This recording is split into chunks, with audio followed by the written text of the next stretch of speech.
Hello, I'm Cherian George. On behalf of my colleagues at Academia SG, welcome to the 10th in our series of Singapore Studies Junior Scholar Seminars. Every one of our seminars so far has been special in its own way.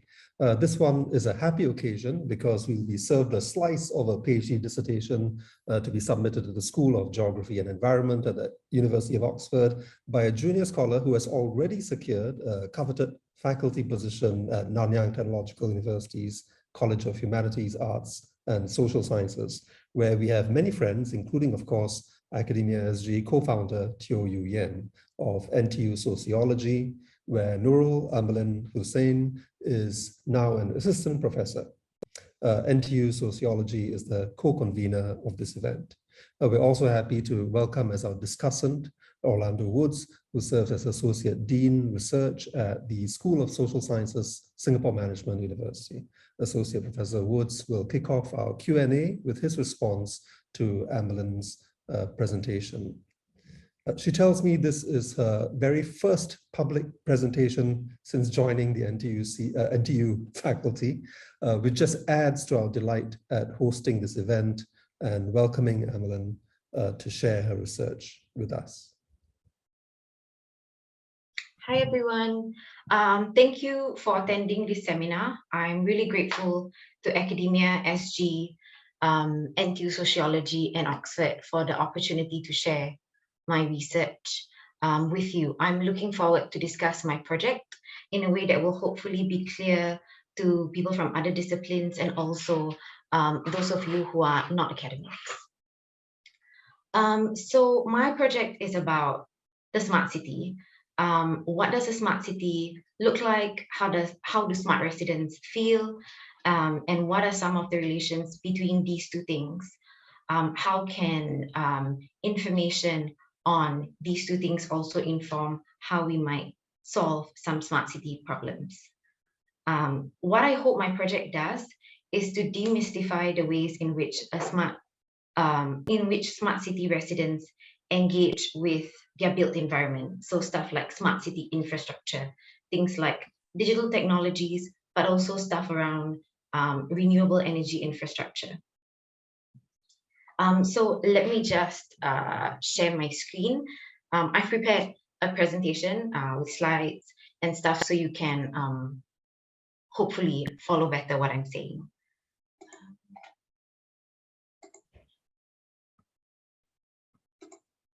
Okay, so let's begin. Seeing, feeling, knowing the smart city. I'll go through what a smart city is, just like a simple definition of it, what the Singaporean smart nation is, my argument, also a framework that I'll be using throughout my thesis, but also specifically in this presentation, which is affect theory. Then I'll discuss my field site and my methods. I'll talk through some of my findings, and I'll end with possible applications of my research. So what is a smart city? So there are a lot of definitions. Every single definition seems to emphasize something digital or technological, but also this question was one of the most contentious questions in most of my interviews with residents.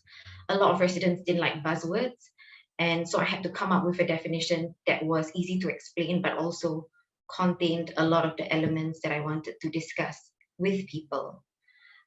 So a smart city uses digital technologies and data in ways to optimize the governing of the city and address the issues around urban growth in order to improve the quality of life of its residents. So the Singaporean smart nation. The smart nation is Singapore's public-facing vision of its future. It was launched in 2014, and it focuses on 5 key domains: transport, home and the environment, business productivity, health and aging, and also public sector services. There are some key strategic national projects in the smart nation, and one of those projects is the Punggol Smart Town.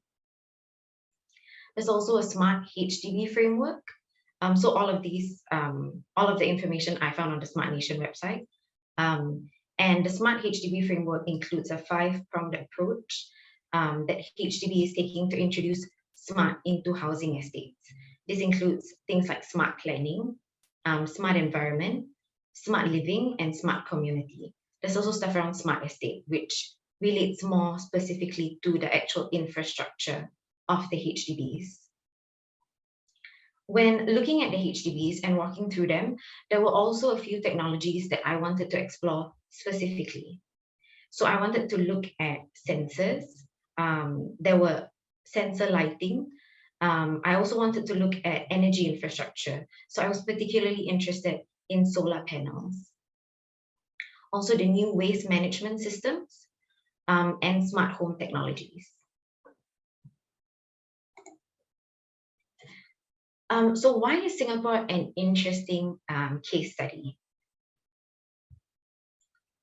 Singapore is seen as a smart city, but not just a smart city, but also a living lab. So somewhere where a lot of pilot testing for smart city solutions is happening. And there isn't just the testing and the experimentation that is being done in Singapore. There's also a lot of exporting of smart and sustainable solutions to other cities. And it's valuable to understand the context in which these solutions are being developed. Singapore also has a particular characteristic of being a city-state. So it's both a city and a country. And this allows us to think of how the smart city agenda can be articulated not just in a city-by-city approach, but also throughout the nation. There's also the presence of a centralized, strong state. This is interesting in many ways.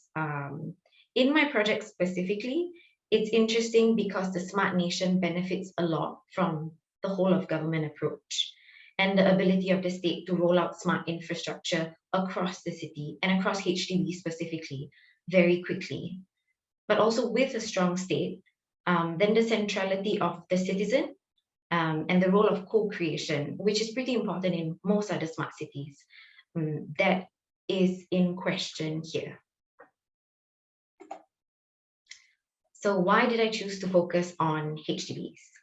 HDBs are one of the main sites of the implementation of the Smart Nation. It's also significant, not just in smart city stuff, but also in the transition to renewable energy. So the Solar Nova program is a program headed by HDB, and it plans to build solar panel. Well, it plans to put solar panels on all new HDBs and also retrofit old HDBs so that they are solar panel ready. HDBs are also significant to the national imaginary. We see it featured a lot in things like TV programs and movies about Singapore. And it probably comes from the fact that most of us live in HDBs. So one of the main arguments in my project is the claim that there are affective circulations in smart cities made up of things that people see, hear, feel, and know. And I'll explain what affect means specifically in a while.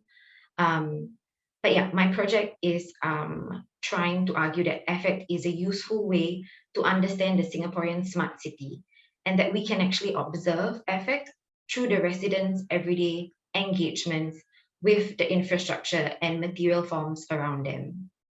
That just means the physical stuff around them. So this project moves away from assessments of smart cities based on their digital infrastructure in itself. So how technologically advanced they are.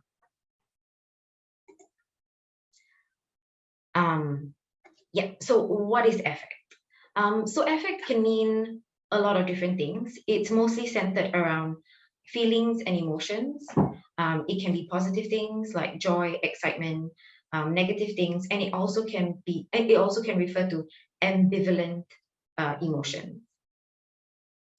It can refer to things like memory, so feelings that we have that are nostalgic or feelings of longings, for example. It can refer to larger structures of feelings. So things that are more like atmospheres of mistrust, for example. Affect, as I've used it in this project, also refers to the sensorial. So things that people can see, can smell, can hear, can touch, and can taste. Yeah. So because smart cities are transforming not just technologically, but that they're also constructing new kinds of material engagements between residents and their built environment that is effective and sometimes hard to measure, affect becomes something that is useful to study.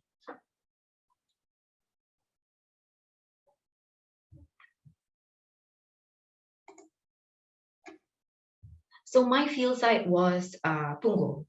I studied a couple of smart and eco estates in Punggol.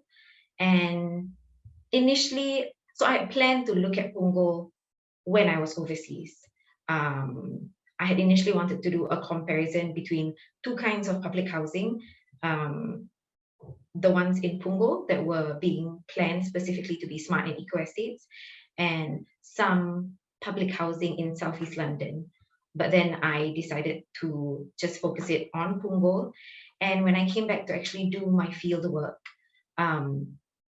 initially I was concerned because when I first went into Punggol, I found it difficult to see how I would actually study any of the engagements that I wanted to study. The public spaces were really empty when I visited, and at void decks or walking from one block to the other, playgrounds and car parks, I would visit during the day. Apart from the times when children would come home from school, the place was really quiet and deserted, even though these were very dense estates. So there was high occupancy. You'd expect to see people around more. So if you just looked at the estates in Punggol, as opposed to more mature estates in Yishun or Ang Mo Kio, for example, where there are livelier public areas, it would be easy to assume that there's something less about the social that is being developed there. However, what I found through my fieldwork was that this was not necessarily true. And I came to this conclusion through my method. So these are some of the methods I used. I interviewed experts. I also did resident interviews, which were one-on-one and often face-to-face. And I did walk-alongs, which consisted of me and the resident walking through their neighborhood or estate, and it was resident-led. I also introduced participant drawing sessions later on in the fieldwork period, where participants were asked to draw their neighborhood. And I'll now discuss some of the interesting experiences while doing fieldwork and the kind of data that each method generated. So interviews. So the one-to-one interviews were the most challenging, but also the most generative method that I used.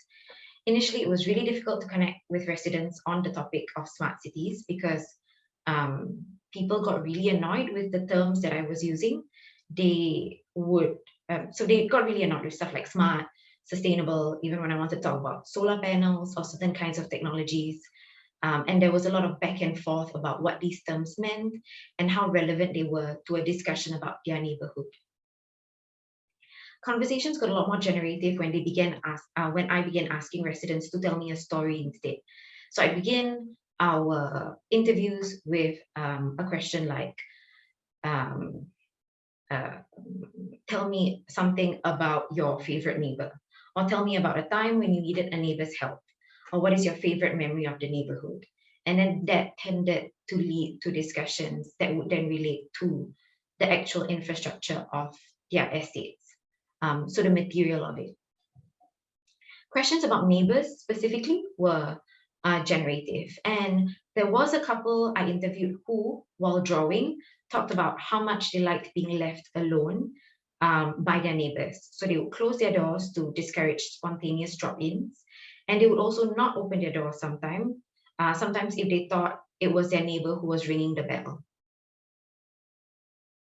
So while drawing, it was revealed that the husband had actually made up a fictional neighbor called Benson, who he would tell his wife he met while throwing his trash out daily. He had kept up the story for some time and even added characters like Benson's wife. And his reasons for it was that he felt lonely whenever he would go out and throw the trash, knowing that his entire floor was occupied, but that he would never actually see any one of his neighbors. And that's kind of what the ghost in this picture relates to. So he had filled the empty spaces of the public areas with his own characters. And the quote here was interesting to me because even though the couple were really protective about their privacy, the creation of Benson also suggested more complicated feelings around those negotiations of privacy. Both had talked about how when they were living with their parents in other neighborhoods nearby, there was more chat and activity within the estates, and they were not used to their lives in Punggol, in their new BTO, as a new couple, and as new parents. So I also did walk-alongs, and while interviews were great for setting the scene and to talk in depth with people, walk-alongs were good to generate conversations about topics that residents didn't necessarily think they knew much about. So one of those things were solar panels. So when I was walking through the estates with residents, I would let them lead the way, and they would often point out places that they like hanging out in, their favorite spot in the neighborhood. And there was this one particular resident in Punggol Edge who in a one-to-one interview had mentioned how he had spotted solar panels being installed in the rental flats nearby, on the roofs of the rental flats nearby, and he wished that HDB would also install them in his estate. And when we did a walk along, we passed by one of his favorite places, which was I think it's the car park rooftop. There was like a garden. And from that vantage point, we could actually see solar panels in an opposite block, which was an owner-occupied block. And I pointed it out to him. I was like, those are solar panels. And he was surprised, but also he was more interested in if those solar panels were also installed on his roof. So we went up to the floor that he lived on. It was the 14th story, and you could clearly see solar panels on an opposite block, but also you could see solar panels above. Like if you just looked up and you'd see the photo at the bottom, like that was from the 14th floor. So that was really interesting for me because he wasn't someone who didn't know anything about these panels. So he had spotted them before and he was interested in them and he was engaging with his field environment. But these things still remained invisible to him. And his issue was not just any issue, like he was actually annoyed about the fact that they were not installed in his estate. And he wasn't the only one who didn't know about these solar panels. Everyone I talked to, except for one resident, had no idea. And whenever they were pointed out or we discussed it, people generally had positive feelings about solar panels. People would start talking about environmental issues, environmental benefits, and people wanted to engage with this. And it's one of the few things that people across the board like. So it's worthwhile to consider how to make features like this more visible to those closest to it. The material of the estates, the stuff of the estates, are the actual touch points of the smart or sustainable city to residents. So this is an actual quote from the resident. And I also did participant drawing sessions towards the end of fieldwork. It was a non-verbal way to get residents to express how they saw and felt in their neighborhood. And many of the drawings featured things like green spaces. People would draw green spaces, people would draw things like the sun. Almost everyone drew the sun, and almost everyone drew the sun first, and then would orient the neighborhood around it. But for all the similarities that most of the drawings shared, there were some that stood out for being significantly different. So this was one drawing that I found significantly different. And so it's just a drawing of this person's door. And then there was a map, and then he drew a question mark. And he didn't really explain anything during the drawing session. It was the last thing we did. And it was surprising to me because during the interview, he had described Punggol multiple times as a very peaceful place. And when I asked him to rate on a scale of 1 to 10, the neighborhood he had been before and Punggol now, and how much he liked those two neighborhoods, he rated both the same. So he gave them both ratings of 8, which is quite high. And he said they were okay, but very different. So the drawing kind of contextualized for me his feelings about living in Punggol, which he talked about as a good place to live in. And also what he might mean by things like peaceful. He also used the word tranquility a lot. When I asked him about good experiences in Yishun, which was his own neighborhood, and Punggol, he could say generally that Punggol was a nice place to live in, but he couldn't really recall a specific event that was good. He thought Yishun was very, so he used the word disruptive, but he could recall a lot of good specific events. He could recall hanging out with his friends in public areas. He could recall seeing instances of people helping each other. So he had seen an old man help someone fix their bicycle in the middle of a path. And what these mixed methods actually suggest is that residents have a lot to communicate.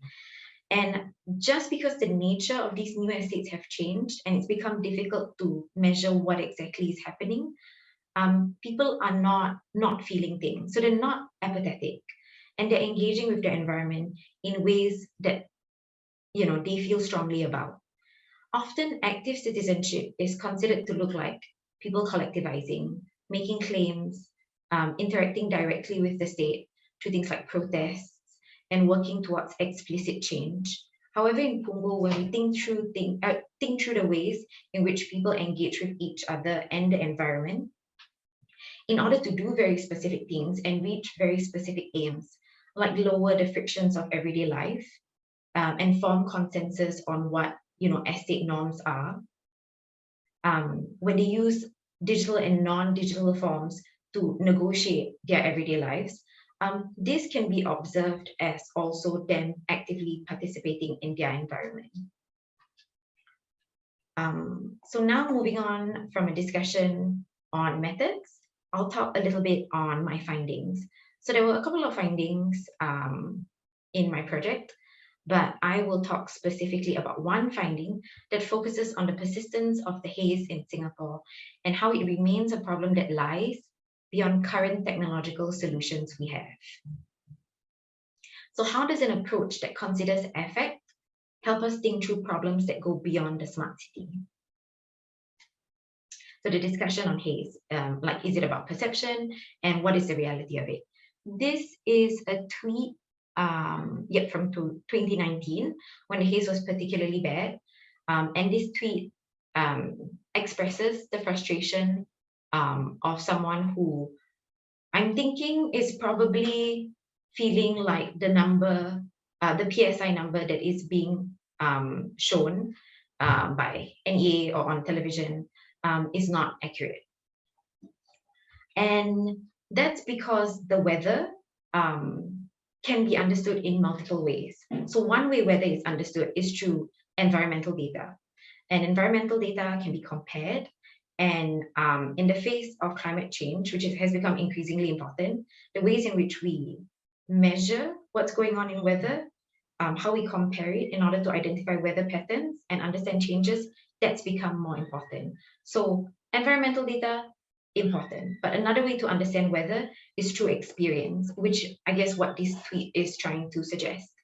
Through the affective experience, how weather is seen, is felt, how people smell the haze, how they can taste it, how they see their vision being clouded. So the experience of weather can be affective in ways that is not captured so much by data. And there have been contestations around the accuracy of the PSI readings in the public domain over many years. Are these contestations around the accuracy of haze about, is it about accuracy or is it something more? So people's experience of the haze is continuous and immediate and acute. When the haze is happening, you feel it right now. So having something like a PSI that is aggregated over 24 hours is not very useful to people. The question that they're asking is, can I go jogging now? And that requires, a number for now. So residents and the state see different kinds of data as legitimate. To residents, hourly readings of like particulate matter, PM 2.5, are crucial because this information is used to plan activities that they're going to do in the short term. But for the state, which grapples with the issue of haze yearly, aggregate data appears as the most usable data, or maybe even for experts, for understanding the haze and its patterns broadly.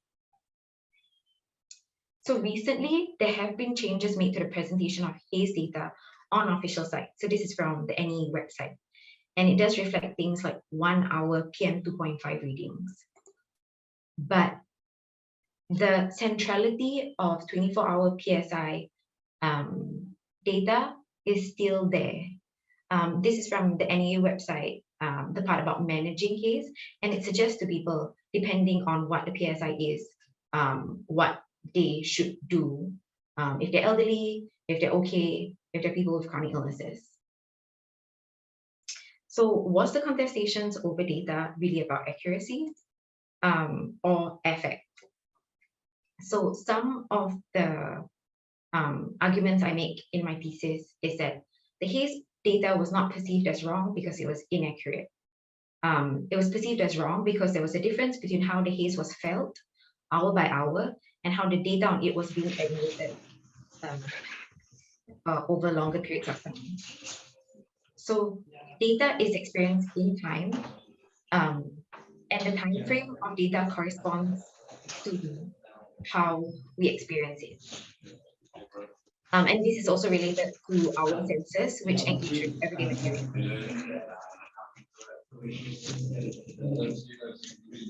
So what I suggest for the applicability of this kind of research, which centers affect, is that it can provide alternative methods of engagement to improve the feedback loop between the state and smart city residents. There's a lot that people are happy about when they think about the estates that they live in, but often what is verbalized doesn't really fall neatly into happy or unhappy, they like or dislike. It's something a lot more complicated. And I think if it's stretched out, especially through an engagement that includes multiple methods, it will help people like urban planners, for example, maybe get to the heart of what people want in their life, but also from their built environment. And for something like public housing, I guess that would be important. In whatever iteration the city comes in next, smart or otherwise. Also, affect can be introduced as a consideration when thinking about contextualizing data, especially in a smart city where there's a lot of data and data is everywhere. One of the ways we can better understand it so that we can use it is to consider if there are affective dimensions to it. So for example, with the case study of the haze, despite the smart city being increasingly well equipped to measure problems, its options for solution remains limited if it doesn't contextualize the data. So what gets digitally distributed as information about the haze doesn't speak to the kind of data that people need. And just because something can be environmentally monitored, for example, doesn't mean that it can be solved, but it does mean that it can be managed. And there are ways to do that that also include understanding how and why people respond emotionally to certain kinds of data. And that is due to visceral engagement, so like bodily engagement, sensorial engagement with the material that is being measured. So that's the end of my presentation. And yeah, thank you for listening. Thank you, Amillin.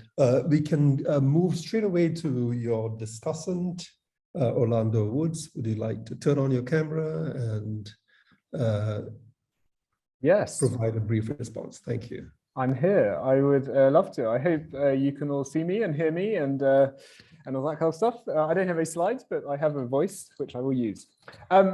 Amillin, thank you so much. So for those of you here, I have known Amillin for coming up to 4 years now. It was back in 2018 when I received an email from her, and we had many nice conversations about her PhD research and my research and other areas of mutual interest. So I've been seeing this baby grow over a number of years, and it's really, really exciting, I must say, to see what it's come to at this stage.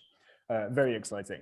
And I must say, for someone, this is your first presentation as a faculty member at NTU. Well, for an audience of 50, I'm pretty jealous. I don't think I've ever had an audience of nearly 50 people when I've given a talk about anything. So you're off to a very strong start in your academic career. Okay, so what I want to do, I understand that our audience here is a sort of general academic audience, but without necessarily an in-depth understanding of discourses about the smart city and all that kind of stuff. So with that in mind, I want to make 3 points, right? And these points are in a sort of triangular fashion. So the first point will be the most general, and that will that's something that everyone can understand. The second will be a little bit more specific, and then the third will be the most specific. And I think the third one is speaking most directly to you, Amillin, and my sort of reflections on how you can take your excellent work forward and get it published and you know, future projects and all that kind of stuff. Okay, so that's this kind of structure of what I want to, how I'm going to talk about your presentation.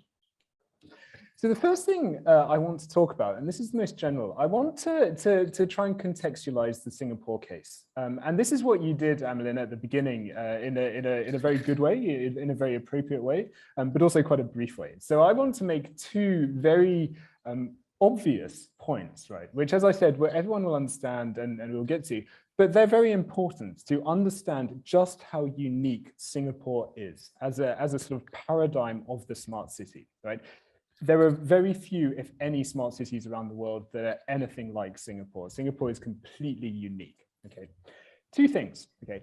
The first is that the idea of smartness, the idea of technology, the idea of technocracy, which is the idea of technology being part of governance, right? This has a very long tail in Singapore. This has been going on for decades, right? We had our first national IT master plan back in the mid-80s.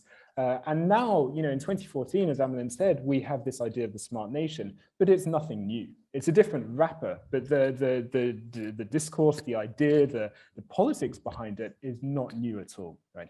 So this is sedimented knowledge. This is sedimented sort of socialization into this idea of technocratic forms of governance are the future of Singapore, are the future of our survival, are necessary for our survival, right?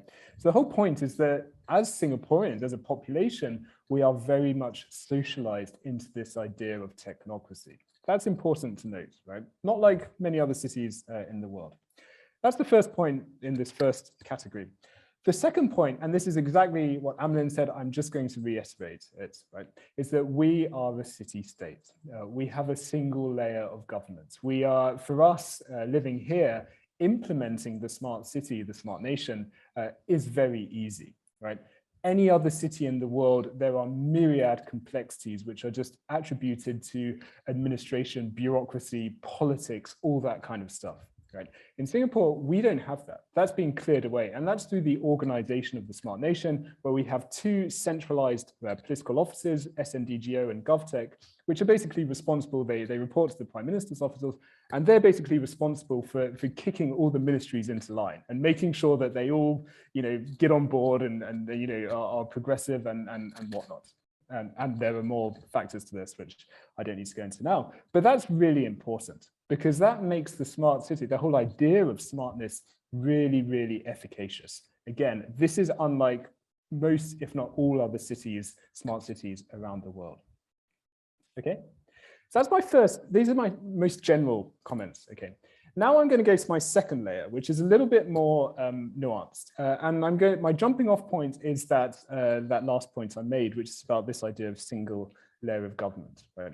So the whole point of my second category of comments is that normative critiques of the smart city do not apply in Singapore. Okay, so there's so much literature, there's so much scholarship done on the smart city. It's a sexy thing, it's a very trendy thing to do. These critiques speak to lots of different areas, right? They talk about neoliberal urbanism, they talk about policy mobility, they talk about the right to the city, they talk about the idea of outsourcing public services, they talk about you know, participation and citizenship, all this kind of stuff, right? To varying degrees, these critiques are useless in Singapore. They don't work, right? And the reason for that is that previous point about the single layer of government, because actually what we're doing here in terms of smartness is very, very effective. Yeah. So when we're talking about critique in relation to the smart city, we need to be mindful that the critiques out there don't really work. So that means presents a great opportunity for us as scholars. We need to, and we are invited to create our own critiques. Yeah, and Amillin was gesturing towards some of these earlier, which, you know, really interesting. The idea of apathy, right? The idea of Punggol being a sort of dead town, and, you know, being just completely apathetic to the idea of community. Also, the idea of the island, right? About how value is being extracted because we are an island city-state. How value is extracted through different walks of life. That's another form of critique which speaks to parallel discourses about platform urbanism, for example. The example that you provided, Amillin, of Benson was fantastic. You know, it's so rich and so illuminating. But you know, that's fascinating because that is a critique of the utopian smart city, right? If we imagine that Punggol is working perfectly, right? What does that mean? Punggol as a smart town, smart district is working perfectly, but there's no life to it. There's no character to it, right? So actually maybe a dystopian version of the smart city is actually better in terms of, you know, so we're offering a counter critique of the critique, if you see what I mean, right? So that's my second category of comments, is that in terms of critique, how we think about discourse, how we think about existing scholarship about the smart city, we need to develop our own. And, you know, Amillin, you're well on the way to doing this in your work. Okay, Sharon, I'm probably going over, but this is my last area of comments, okay, which as I said, you know, now we're at the tip of the pyramid, so it's the most sort of focused part, which I guess is speaking most directly to Amillin, but also maybe those of you in the audience who do work on smart cities and you know, have a bit of, you know, prior background and understanding. So this intersection of affect, infrastructure, and the idea of the city, the smart city, it's really rich, right? The idea of bringing theories of affect into conversation with infrastructure, it's a great starting point, right? It's so theoretically rich. You know, your empirical stuff is brilliant, and you know, you can publish so much about this. You know, David Bissell in Australia, he's started to talk about affect and platform urbanism, but it's a really rich area. What I urge you to do and what I push you to do is to think about infrastructure in less prescriptive terms, right?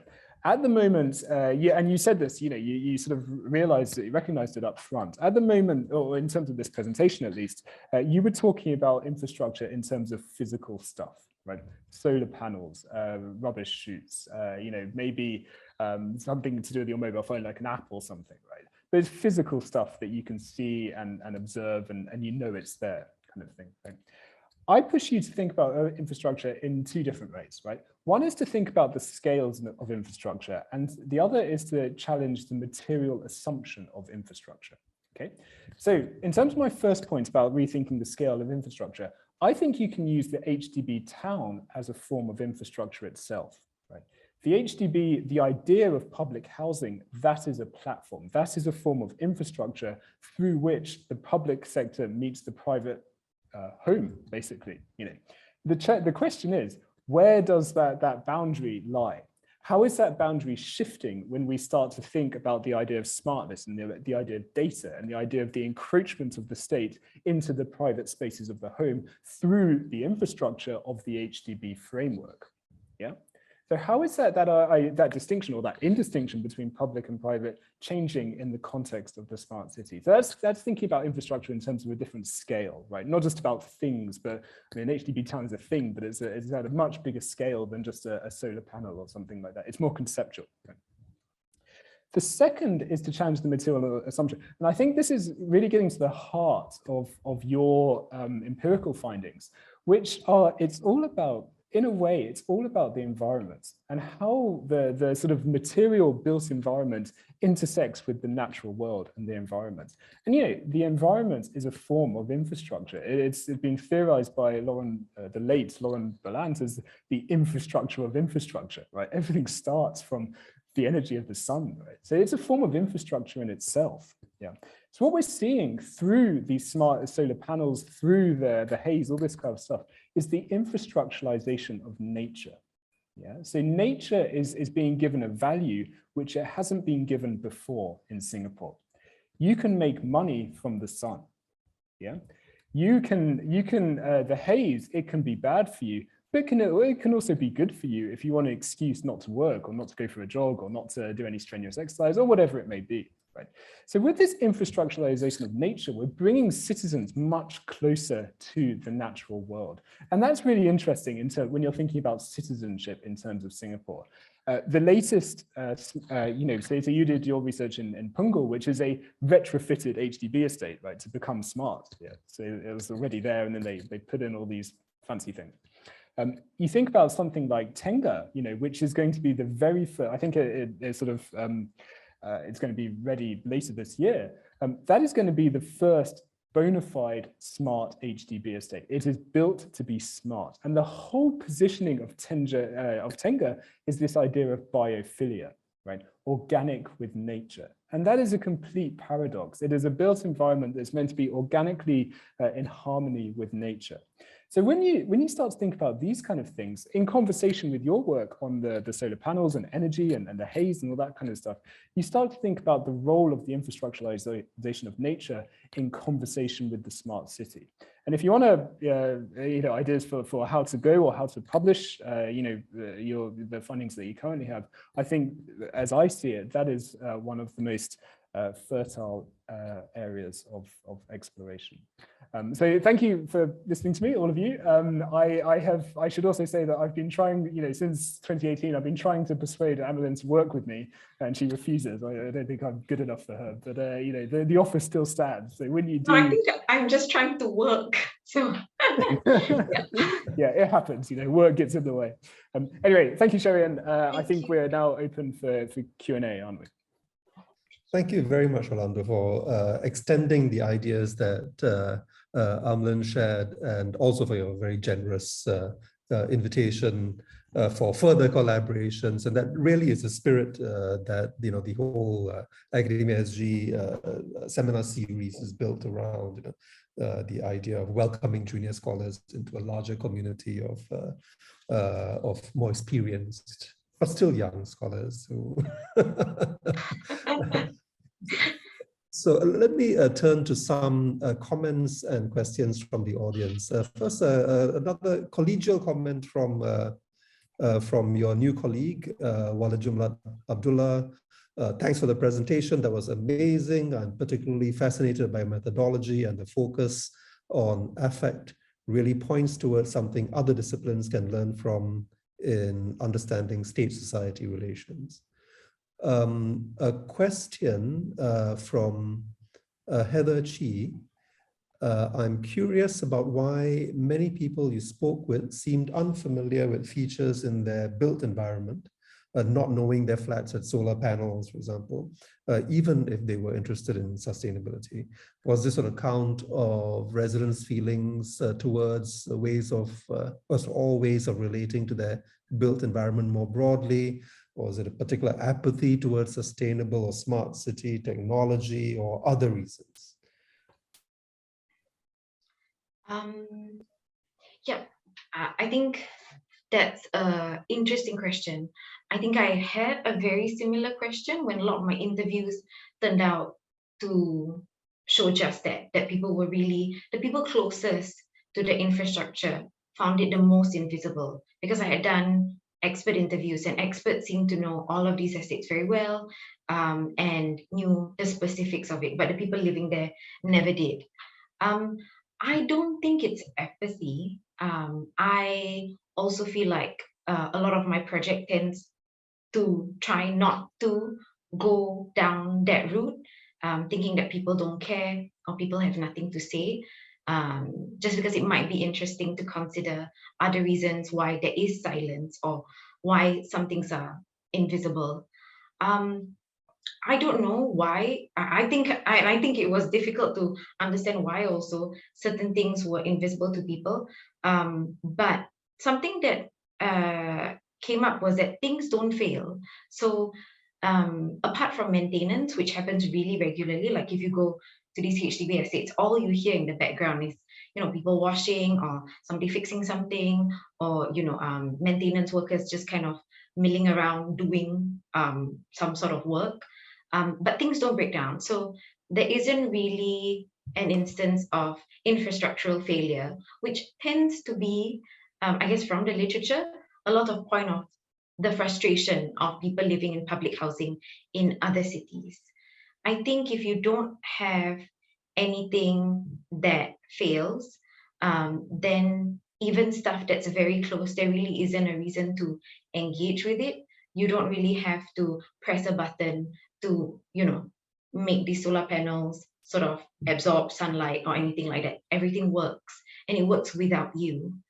And the dynamics of visibility and invisibility, the things that did jump out to people, things like surveillance technology, almost everyone talked about it. And I didn't go into this project thinking I would, you know, talk about surveillance technology at all. I guess those dynamics were productive in a way. People really didn't have a reason to, as in they didn't complain. Yeah, so they like surveillance. They didn't know that there were solar panels, and then they did. Yeah. So I think I probably will think about this question more, but yeah. I wonder if solar panels belongs in the same box in our mind where we put things like sewage pipes and fuse boxes. I mean, the many people I know, including members of my own family, who don't know where the fuse box is in their home, right? It's something you look for when it doesn't work, right? So there does seem to be, I mean, you know, as even though we have Orlando has encouraged us to think very expansively about what qualifies as infrastructure, there seems to be hierarchy in our minds about, I guess, more glamorous infrastructures and those that we only notice when they're not working. A straightforward question from Lily Chung, which is there a difference between smart city and smart nation? Any comment on that? I guess the way I understood that difference, I think there's a difference. So smart city generally refers to, I guess, like smart city agenda, smart city planning, how digital technologies and digital infrastructure is being developed in cities in order to achieve certain aims. The smart nation is a very, I mean, it's a Singaporean thing. So it was really developed specifically to achieve Singaporean aims and encompass, you know, the key strategic national projects. I think there's an element of governance that's a lot more clear. There's a boundedness that's not just city. So you're talking about an entire country. Yeah. But is it nothing more than a product of the fact that Singapore is both a city and a nation? You know, at what point does one concept matter more than the other? So thanks for your answer. I wonder if Orlando would like to chip in on that, on this distinction, if there is one between smart city and smart nation. So I think actually Amillin sort of answered that question best in her slides, where there were two ideas that we talk about a lot in relation to Singapore. One is the idea of the whole of nation approach. The other idea is the idea of the whole of government approach, right? And so these two concepts, you know, curations, you could say, they speak directly to this idea of this single layer of government, the city-state, right? The city-state, because we're not dealing with municipal governments, we're not dealing with mayors and people that look after a certain territorial capacity, but then they've got layers above them that they need to, you know, pander to for funding and stuff. We've got one layer, right? So that bit makes everything very, very easy, right, to the whole of nation, right? So when we talk about the smart nation in Singapore, it implicates HDB, the Ministry of Education, MND, URA, it implicates MINDEF, it implicates every single ministry, yeah? When we talk about whole of government, it means we've got GovTech and SNDGO sitting at the center of it, and they are making sure that everybody, all of the public sector is aligned, right, and pushing out these initiatives with the same level of coherence and efficacy throughout, whatever the domain is, right? So it's much, much more expansive. And this is why exactly why I say that the critiques just don't work in Singapore, but to varying degrees. But they're sort of, you're comparing past each other. They just don't make sense. Other cities, other countries, other cities in the world, it's just so much complexity to actually get things done. Which again, I'll say this is identified in your slides, which I noticed. Although I wonder if I could push back on that a little bit and suggest that maybe the point that you've made about whole of government and so on applies only if you privilege the nation state, right? I mean, if you think of Singapore as a city not just within the nation state of Singapore, but also a city with a vast interconnected hinterland with various exploitative and other kinds of relations within them, then there's no longer a whole of government dimension to it, right? There are connections that are well outside of the jurisdiction of Singapore. Yeah, so yeah, especially when you think about when we're bringing in, environment and so on. Surely we can't be bound by national borders. I completely agree. In which case, then the critiques do apply. Sure. Let me give you two examples which complicate the point that I was putting across, right? Because there are obviously, you can always complicate it and critique it. The first is the idea of talent. Because we have this whole of government approach, a lot of the critiques from other cities in the world, they're based on the fact that the private sector comes in and brings in all these solutions. They bring in the solar powers and stuff, solar panels, but they don't care. They're not invested in the actual HDB estate, so they don't care if it works or not. They just want to sell a job, right? What happens in Singapore is that they actually insource a lot of their technology. So the GovTech, the public sector is innovating and providing these smart technologies.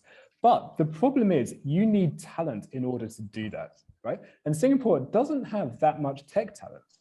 It's a fact, right? That's why we're pumping, computer science and all that kind of stuff. The cohorts are expanding massively, but we're still always trying to keep up, right?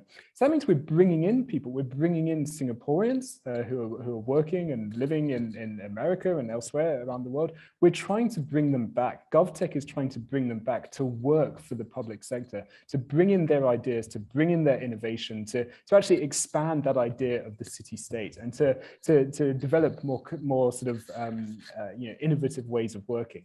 And inside the public sector, inside the ministries, it's really problematic because you've got these people that are used to being computer scientists at Google, bring them into the public sector in Singapore. It's a real culture shock, right? It's you're sort of it's very great, very grating. So that's one problem. That's one example. The other is actually the exporting, right? So Singapore has a rich history of exporting policies, right? The Singapore model is revered by cities and by countries around the world, right? So there's a very rich history of exporting the HDB model to cities in China and so on and so forth, right? What we're seeing in terms of ASEAN, our immediate footprints, our immediate neighbors, is this idea of a smart cities network, right? It's formalized in terms of the ASEAN smart cities network. And this is, Singapore basically plays a leading role. And what they're trying to do is they're creating, the region becomes a marketplace, right? So as much as the critiques in other smart cities is that you've got the private sector coming into cities and sort of providing solutions that don't necessarily work that well. Singapore's doing exactly the same, but in reverse, right? Through these quasi-state organizations like Savannah Jurong, ST Engineering are big companies, local companies and stuff. That's exactly what they're doing. They're exporting this idea of smartness. But if you think about Luang Prabang or Chiang Mai or any other city in the region, they do not have all of the political streamlining and solidarity that we have here. So they're exporting the problem. essentially for profit. So those are two examples that I will provide to speak to Sherian's very correct point, to nuance that idea of how perfect Singapore is. Thank you very much, Rolando. So I think you and I have done enough to warm up the audience. The questions are coming in, and and I'm going to pose this one to Amillin. Thank you very much for your presentation. I'm curious about these two things regarding the applicability of a research to other contexts. So this comes from Fadila Abdul Rahman Zamawi. Number one, I'm thinking about how the insights from Punggol can be applied to other housing estates, given its differences from most towns in Singapore in many ways, demographics, recency of most of the HDBs, for example. How will the results and implications be applied to older towns such as Hougang and Tampines? Following up on Orlando's point regarding Singapore's differences with other smart cities, thus limiting comparability, are there things that Singapore can learn from others and vice versa? Amillin? Okay, so maybe I'll talk about the first question. I think maybe for me, the most obvious way it's applicable is through the method. I think the specific insights from Punggol, I mean, they're probably pretty specific insights. And that's kind of the value of something that's, ethnographic. And I agree. I think there are a lot of differences in demographics between certain HDB neighborhoods. I'm not sure if the methods would work similarly in somewhere like a mature town. I remember I had a conversation with someone from HDB, and she said that people in Punggol have like researcher fatigue. Sometimes when you go to these estates, nobody wants to talk to you because at the same time, or they've just stopped an engagement with another researcher on another project about the smart city, and they've gone to Punggol as well. Because there was a period of time where it was just these few estates that you could study smart estates. But if you go to like Toa Payoh and stuff, and you're just looking at, like social bonds and social relationships, how people felt about living in HDB estates, people are really enthusiastic about talking to you. I think the implications of the research would be on methods, and using affect theory more widely in trying to understand technological transitions. And the second part of Fadila's question, differences with smart cities elsewhere. Yeah, that's really with external validity. Sorry, did you see that question? Yeah, I got it. It's a really good question, and I'll answer it quite quickly. I think. Shall we ask Adila? Do you have an answer for that? Oh, yes. I think it's just following up on your point, but I think it's still addressed to. Sure. Amillin. Oh, okay. Have you thought of I haven't actually really relevance to other countries? Yeah, I really actually haven't thought of it. I think if Orlando has more thoughts on it, that would be more useful. Yeah. Sorry for jumping in earlier. I just get so excited about this stuff. I can't help it. Singapore has always looked to. So I think there are two ways to contextualize your question, and then there's one way to answer it, right? So the two ways of contextualization. The first is that Singapore has always looked to other countries for ideas in terms of very specific things. I mean, in terms of MINDEF, right? They're always looking to Israel for ideas about defense and things like that. There's always that idea of information sharing and idea sharing. So that's always been there. So yes, of course, they look to places like Estonia. That's has a very good digital payment system, sort of identity system, and so on and so forth. The UK even apparently they've got some things which are good, which I struggle to believe. But, anyway, so that's the first point. The second is that within the discourse, the sort of realm of the smart city, it is actually a very collaborative space on a global level, right? So there's a lot of information sharing sessions that go on. Singapore, organizes a lot of workshops for city administrators in the region and in other parts of the world and stuff. So it's a lot about dialogue. But again, it all comes down to the point that you're talking about Singapore is a very unique city. How translatable are those ideas, right? So those are the two contextual points I'll make. To answer your question, I think where the real ideas come from is not another city or another government in other parts of the world. It's from the private sector. And this is the real challenge, is actually becoming more agile. Things like agile innovation, how to work in a more agile way, how to become less bureaucratic, how to embrace, develop a culture of technology within the Ministry of Education, right? For people that are career civil servants that have spent, 3 decades of their life doing paperwork and stuff, how do you make them become, like a Google employee? It's a real challenge, and a lot of the answers they look for do not come from other public sector organizations. They come from the private sector, and this is where you've got the importance of GovTech and SNDGO as being these kind of catalysts of innovation, of change, which then radiate out throughout the civil service. It's not as easy as that. Of course, it's problematic. There's a lot of resistance, and so on and so forth. But I think in terms of where the ideas and where the referencing comes from, it's much more towards the private sector. Thanks very much. Next, a question from Belicia. Wonder if you could share more examples of data produced by the smart city that are viewed by citizens with ambivalence. Are there neighborhood levels of data that people might engage with on a more regular basis than the Haze? I also found the initial frustration from interviews when you talked about the smart city really interesting. Could you share more about why they were unhappy about such terms? So for the first part of your question, to be honest, I haven't really thought about what other kinds of data residents necessarily have access to that they might be ambivalent about. Yeah, because they certainly, they weren't ambivalent about Haze data. I don't think so, at least. Yeah, so that's probably something I will think a bit more about. But for the second part of the question, I think one of the reasons why people didn't like some of the terms that I had used in my interview, the first is probably researcher fatigue. I think they've just been researched on all the time, using the same words. And the second is vernacular. So sometimes I find that we're talking about a very similar thing at the end, or like in conversation, but I kept referring to something as like being specifically smart or being specifically digital or being specifically a kind of technology. And residents get there or start speaking about something that's much more like a world, and they didn't use a lot of the terms that I thought I would see, that I thought I would hear.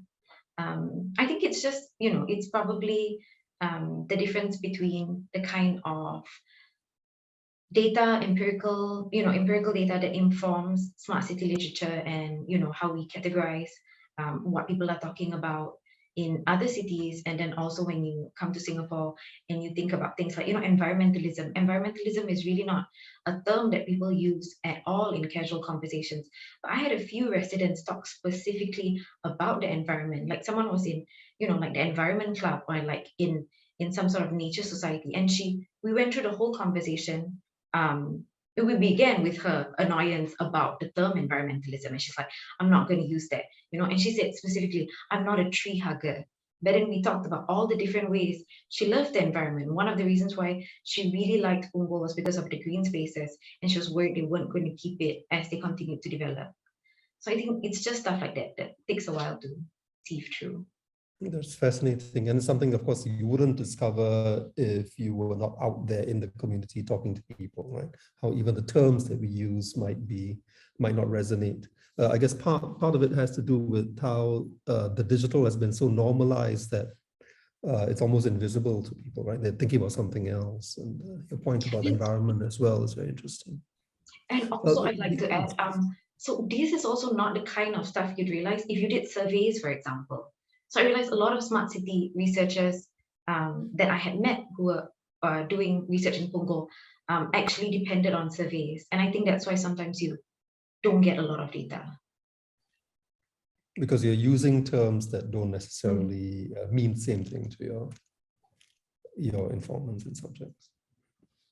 Okay, a question from Mei Ping Chang. Thank you for conducting this interesting research assessment project and for sharing the findings. I wonder whether the smart technologies installed will become white elephants if residents themselves do not possess the know-how of its workings and usage, let alone having the understanding or intrinsic motivation, values, and qualities in cultivating harmonious community spirit interactions. How do we also create meaningful spaces where residents and government institutions can come together to decide how the neighborhood or community should look like or of its infrastructures? Okay, I can't remember the whole question. I'll just start answering the I guess it has to do with the level of ground-up participation and involvement of the community. Okay, so I think the part of the question about the white elephant, I don't think so. I think a lot of technologies or infrastructure that is being built into estates don't require buy-in, but also don't require engagement or participation. So there's an aspect of the smart nation. So there's digital government and then there's digital economy, and there's this part which is supposed to be people-centered, and that's called digital readiness. So it's almost focused on literacy, so your ability to use the infrastructure that is being built. But the sense I got from these estates in Punggol was that you don't even really have to be literate. You don't have to engage with a lot of it. Yeah. Maybe what that suggests for things like active participation is that it has to maybe come through ways that are more meaningful to people. So there's a lot of non-digital technologies that still remain very significant in people's lives. So even though people might not talk about digital technologies and they're very significant, that's one part of the things that they have to interact with. But the stuff they talk about that is more material to them, those can be considered ways to get people to engage with their physical space. I also found talking about the future quite effective in getting people to sort of talk about what they like, what they wanted, get to more of their like affective stuff. So that could be something we think about. The present is sometimes very difficult to discuss, and giving people some space to imagine something else might be good. Okay, a final question from Mei Yi Wong. And this has to do with spatial design. Yeah. So Mei was struck by your initial description of the HDB environment as being empty of people. This reminded me of a study that students from a seminar I had facilitated in 2016 had done on changing HDB spatial design typologies. There were increasingly less open and wide spaces in the newer HDB estates. I'm wondering if there have been any particular spatial design innovations that were built into Punggol besides the renewable energy technology, and if you have any thoughts on the impact of the HDB estate design on the residents' impression of their living environment. Well, I don't really have an answer to that, but I think maybe something that left an impression on me that was a spatial design that wasn't related to like energy infrastructure or digital technologies necessarily, was that when I had talked to an expert, she said that these new HDBs were being designed specifically to allow airflow, like maximize airflow, because they were being built very close to each other. These were, very tall HDBs, very dense. The units were very close by. The void decks were kind of empty, but also very small.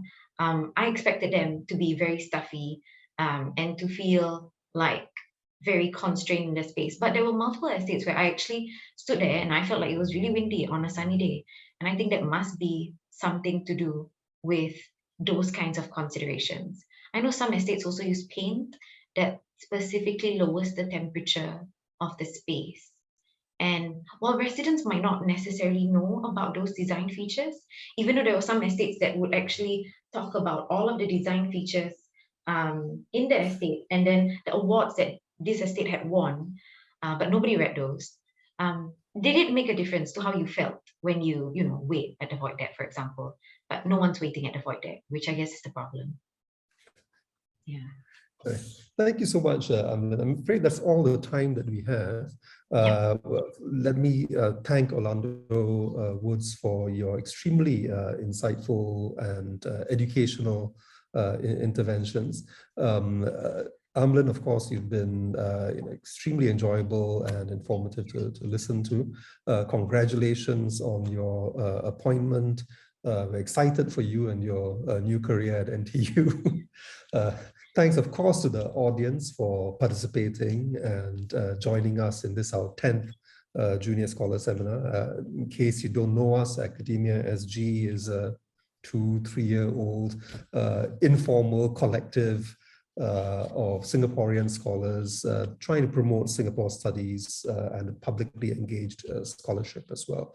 Do visit our website, academia.sg, sign up for our mailing list if you have not already, and we can promise more events like this where you get to meet emerging scholars and widen your minds, and even about things that are as familiar as and ubiquitous as HDB living. So thanks so much for joining us. Thank you.